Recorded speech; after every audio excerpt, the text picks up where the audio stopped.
What is up, people? Jean Carlos here with the Total Body Training Podcast, where I help people get lean, gain muscle, and build some damn confidence. And today, I'm with my friend Nia Wesley. Say hey, Nia. Hey, guys. And Nia, you may have seen her. She's on Ken's 5 News here in San Antonio, Texas. She's a friend and a client of mine. We talk about a whole world of topics. And today, we're going to be talking about one in particular, which is about stress, anxiety, and when people use food as a coping mechanism to deal with that stress, was just something that actually Nia has experience with, and I have experienced. That's something that I struggled with when I was younger. Wow. And we didn't even really talk about that. Mm-hmm.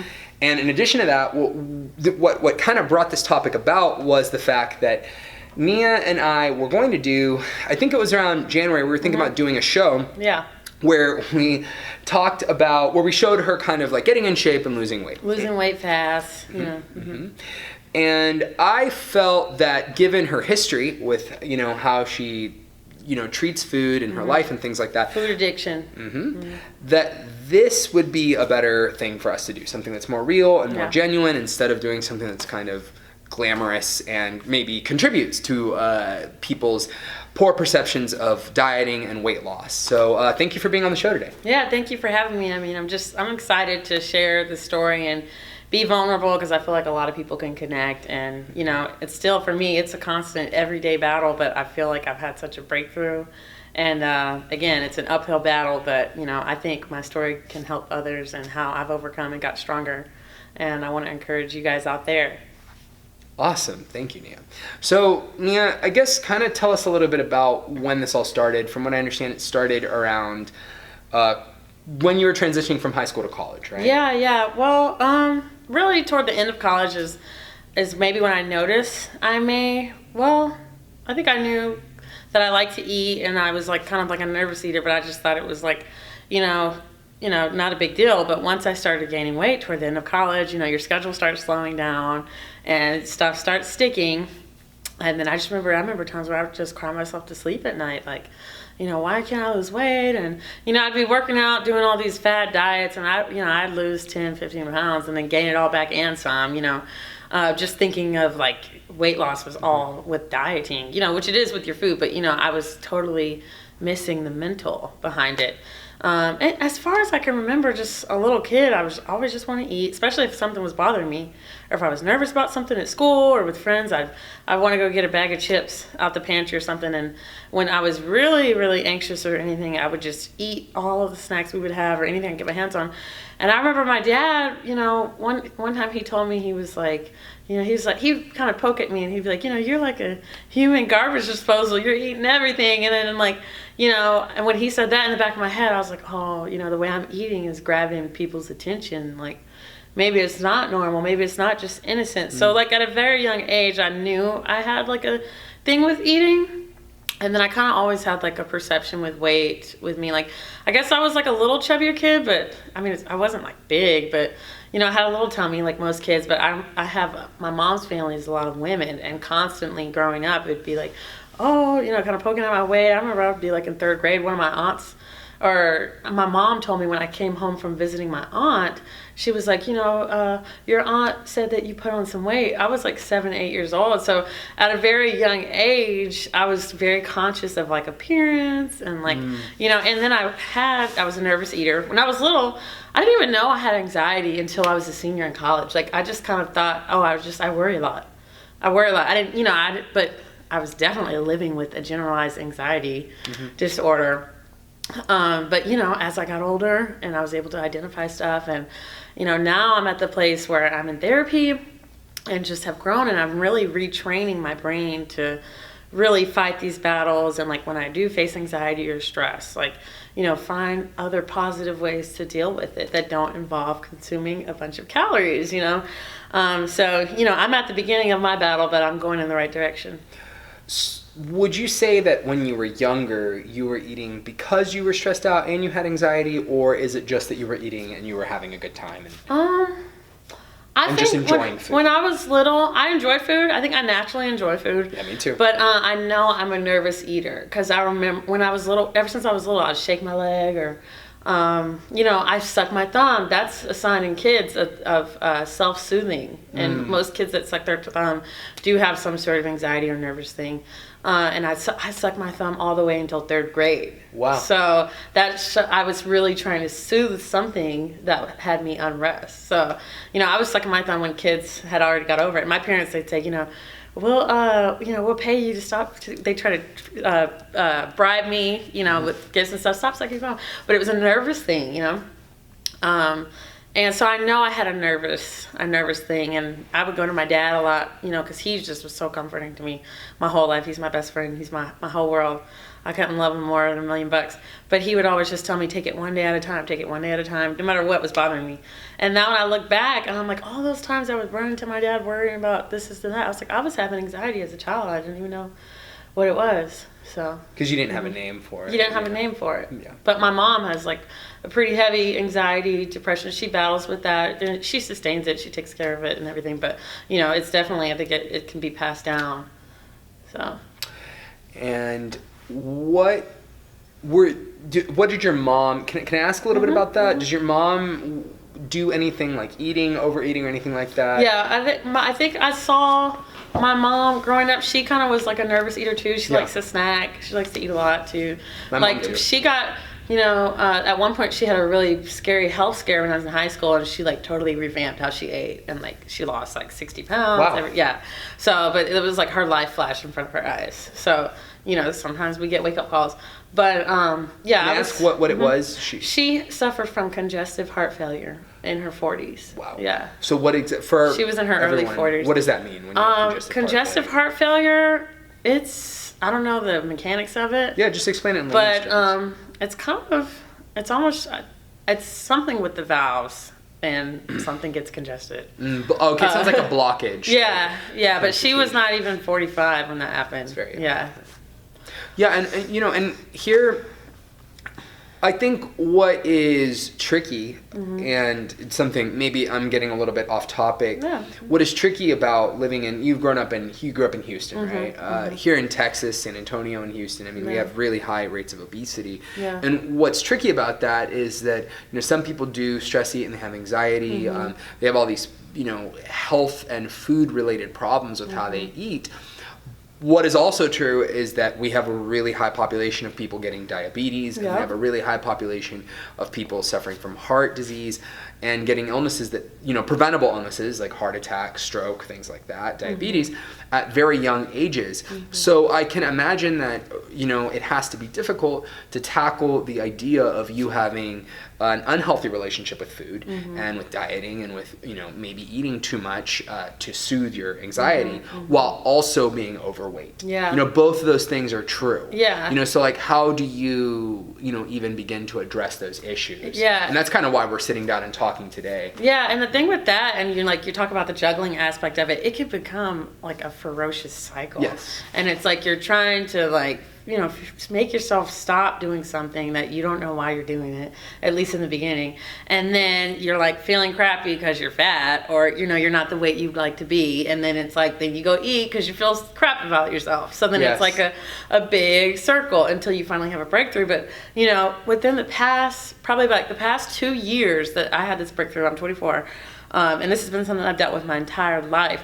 I really realized that, the overeating and the nervous eating, that's a symptom of the real problem, of the root problem underneath it, what I was going through in my mental state, which is the source of the anxiety. You hear people say anxiety is all in your head, and that's a tricky statement, because then you don't want to devalue people who have anxiety, because the way their body responds to anxiety is very real.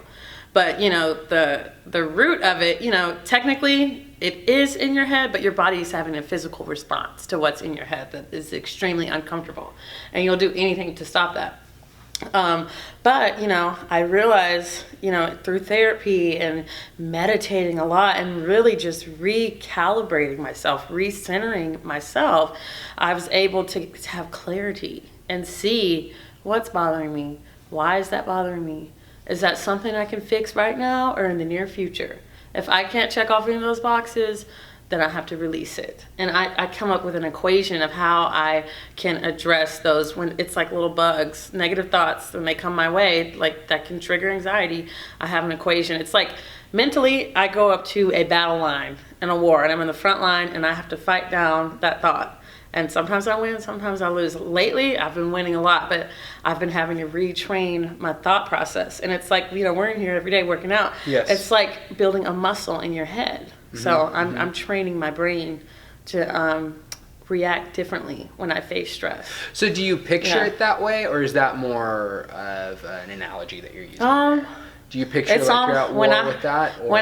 It's both, because it's like when it happens, it's on like in my head. I'm like, okay, Nia, you're gonna have to write it out. It's like it's either gonna be you or you're gonna let the thought win. You're either gonna overcome this, or, as funny as it sounds, you're going to go eat a whole bag of chips and then feel like crap tonight and then feel sick in the morning and continue to cycle. So, you can, when I face anxiety, like now, I will go drink a big glass of water. Or I do a lot of different things to manage anxiety right now, but I'm in a good place. So can you give us some examples of things you do? You said you drink water, you said you meditate. Yeah, I'll do a lot of things. So I'll pour a big glass of water. You'd be surprised how much water, they say drink your water, drink your water. You'd be surprised how much drinking more water and getting enough sleep will have your life just fall in order. Physically, you'll feel better, mentally, everything. I'll pour a big glass of water, or I may call like one of my girlfriends. You have, as a girl, we have girlfriends when you're on the phone. We could be on the phone for hours with them. I know my best friend, my soul sister, Asia, I'll call her and then we'll just get to talking and then I'll totally forget what ended up bothering me in the first place. Calling a friend, pouring a big glass of water, going for a walk, it just does wonders. I think we forget as humans, we're so conditioned to be inside, but our bodies were not created for that.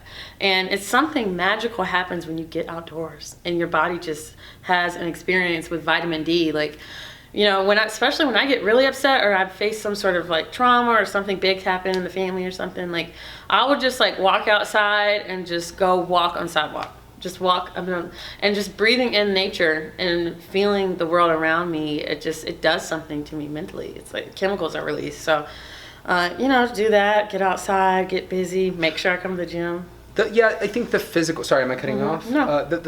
The act of moving yes. sometimes takes you out of the nervous state or the angry state that you can get in when something happens. Yeah. I noticed this about myself, but I also read about it in a book called How to Stop Worrying and Start Living by Dale Carnegie. Really good book. And in that book, he recommended that you do some kind of vigorous movement whenever you're stressed out. Yeah. One of my tips is that you pay attention to what's going on in your body. So like if you're stressed out, you're angry, like usually you'll clench. Yeah. Some people clench their teeth. Some people like for me, like my hands, because I'm you can see right now, I use my hands a lot when I talk, and so I notice my hands will curl up if I'm frustrated about something or like unsure of something. I'll hunch over, things like that. So what I do is I walk away from the situation and I'm like, okay, what's going on? Like stretch a little bit, or I just move so that I can like, get back in. The physical manifestation of your stress is something that you can fix by changing the physical manifestation. So like if that makes sense, if you feel that your body's tensing up, move around a little bit and you'll loosen up, right? Yeah, stretch a little bit, go for a walk. Like, those are all really good tips. Like it's awesome to hear that you've been coping with that. Now, are those things that your therapist suggested that you do, or are those things that you personally This is a mixture between even friends and family. My family knows my journey. They help me with suggestions, therapists, of course. And then working out here with you, and I didn't even mention working out. Yeah. Working out here with you at Total Body Training, working out is keeping me off antidepressants, like for anxiety. Like I'm telling you, when I started here in February, like, I was in such an anxious place. I told you that. Remember the first day we came, like, gosh, my anxiety was just through the roof around that time. But coming here every day, I was blown away. When I would go home, I would clean up my whole place. I would be on top of everything at work, finishing stuff, stuff that would normally take me, I would drag out, assignments. I'd be done with it in 1-2 days. I'd be on top of my interviews. My productivity increased probably by 100, 200%. Like coming here, working out on a Monday through Friday program, or just even 3 to 5 days a week, you'd be surprised. My brain chemistry is a lot healthier, and I can see that, and I can see that, and it reflects in my life, physically and mentally, 100%. Yeah, and so like if you're watching this at home, these are the things that drew me to taking better care of my health. Because I didn't really, I wanted to get in better shape and look healthier, but also I wanted to feel better mentally, because I had came kind of out of a similar fog to Nia, where when I was in college I was really stressed, and I'm not gonna continue down that road too much longer, but just to say that like I had heard that working out does this whole host of things to your brain, and these are all very real things. Like this isn't like pseudoscience. This isn't. This is stuff that's well documented. Recently, in the last several years, scientists have been paying attention to the fact that when you work out, you produce more serotonin, you produce more dopamine, you produce all these feel-good chemicals which help you fight depression, anxiety, and help keep you clear.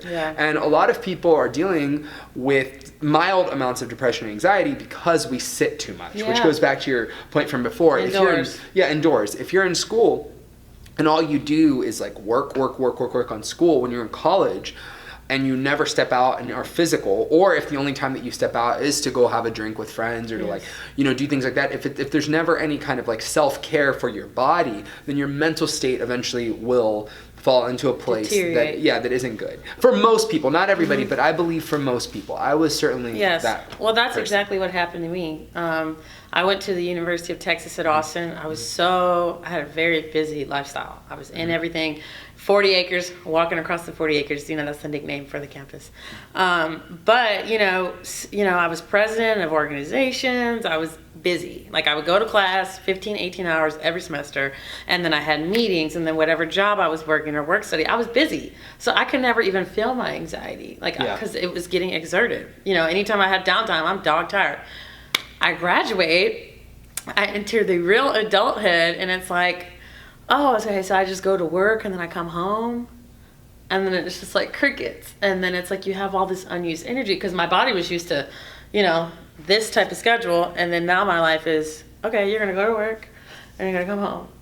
And then I just had it was just like the anxiety was just coming up. And then half of it was like, okay, you need to be exerting energy elsewhere, and you need to get busy, you need to get involved. And that's the type of person I am. And getting out of school, and when I'm losing train of thought, you'll have to edit this part, but I don't know, we can be raw.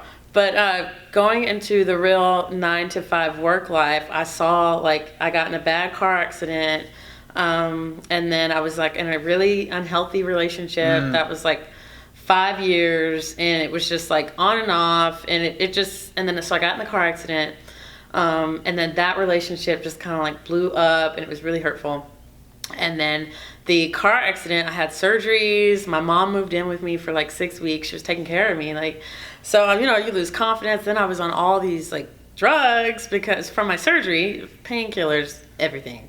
And so mentally after that, even when I got off of the medicine, my brain was just wringed out like a towel. Yes. Just wrung out. And then, I'm okay, well, I'm back at work, but I wouldn't even wear makeup to work. Now I'm on camera every day, but when I first had the job, I was more behind the scenes completely, just not taking care of myself. And I was depressed, but I didn't know that. I was I'm waking up every day. I'm going to work, I'm getting checked, but I was depressed. A lot of times you go through life and you take the baggage and you don't realize that you're so weighed down. You're not yourself, And I got in therapy. I started getting active and, feeling like myself again. And I constantly bent myself up. And I came here. What was that? That was in the summer? Towards the end of the summer. Yeah, wow. Beginning of the school year. Yeah. And I was in a decent place there, but the anxiety was still to the roof. And I just built myself up, and just really, I'm in a process of retraining my thoughts into positivity, and I'm excited for what the future holds. Yeah, I'm excited for you. So now you have just been through a whole world of things, and since I've seen you, you've changed, you've developed. You've been able to push heavier and heavier weight here. Your confidence has just improved. You seem like you're more excited about, going out there and getting life and taking better care of your health. Yeah. My question for you is really a question for our viewers at home, which is what would you say to someone who's in your situation or is in the situation that you were in a couple years ago? Someone who, whether it's a woman or a man who's dealing with the same struggles and anxiety and problems that you were dealing with 3 years ago. What word of advice would you give to them?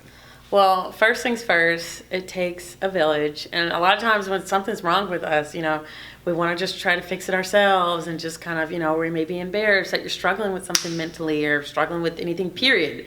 Immerse yourself in your friends. Get your friends and family on board. I told my friends, my closest family members, look, I'm dealing with anxiety right now and I'm struggling. Like, I'm there, I've told people, so they can be there to pick you up when you fall and to be there to support you and say, hey, I don't think you should eat that right now. Okay, or let's go get something healthier. Get your village in order. And what that may be 10 people, that may be 2-3 people, the people that you're going to be around on a daily basis.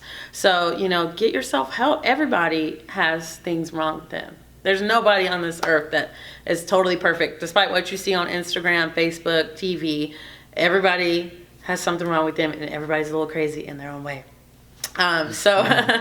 Get your friends on board with your success plan and, get help. I went and got therapy and, I'm blessed enough that I have insurance.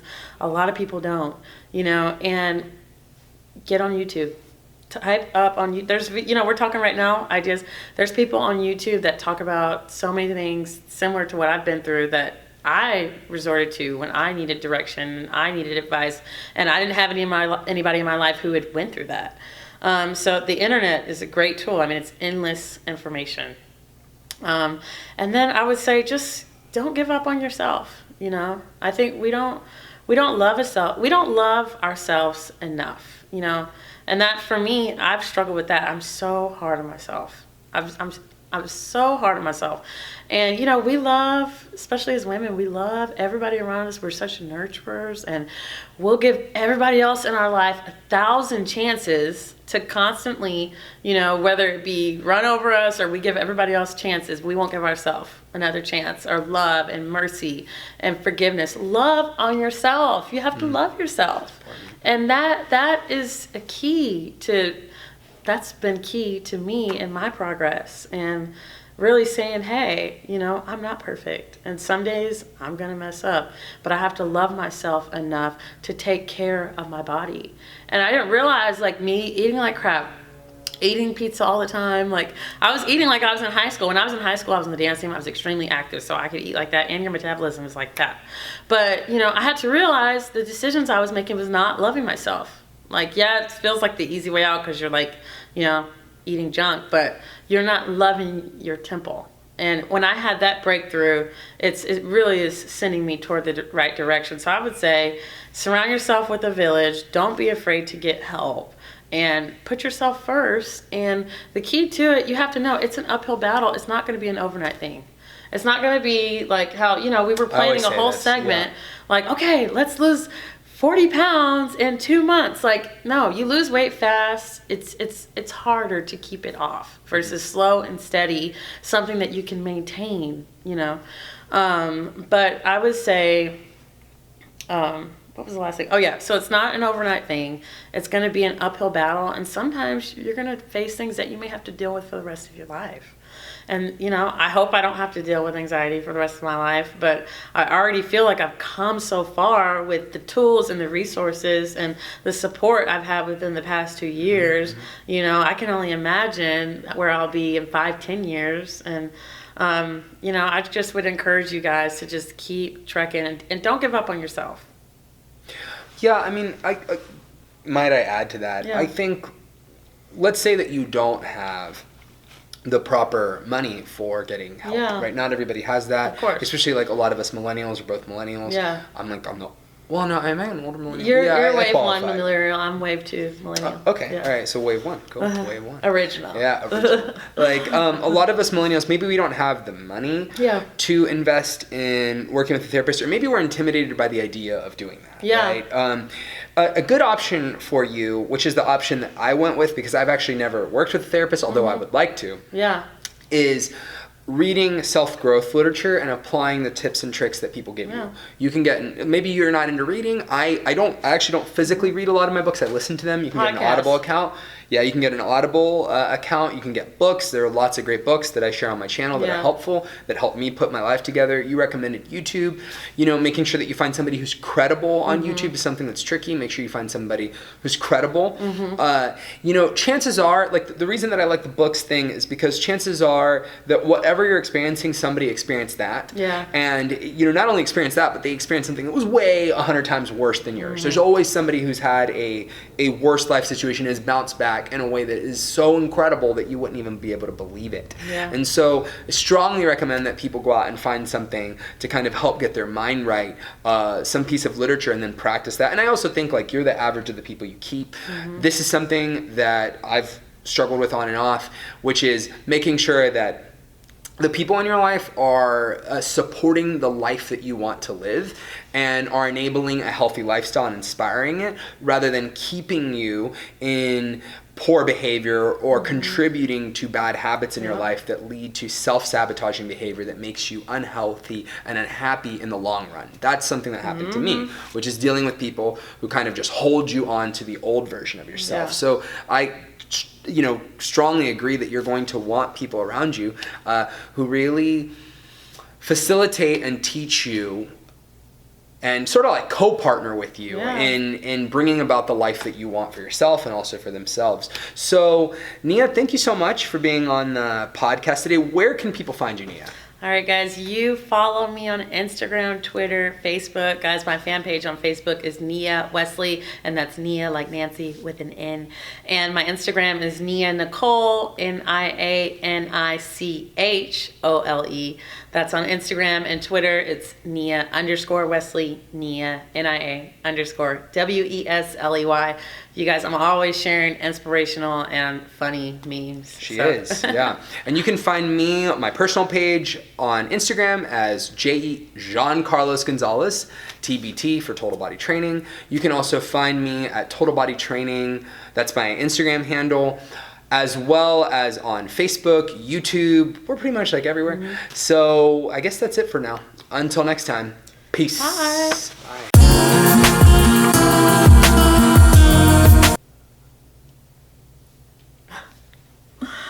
Okay, do you have... Let me look up this joke, because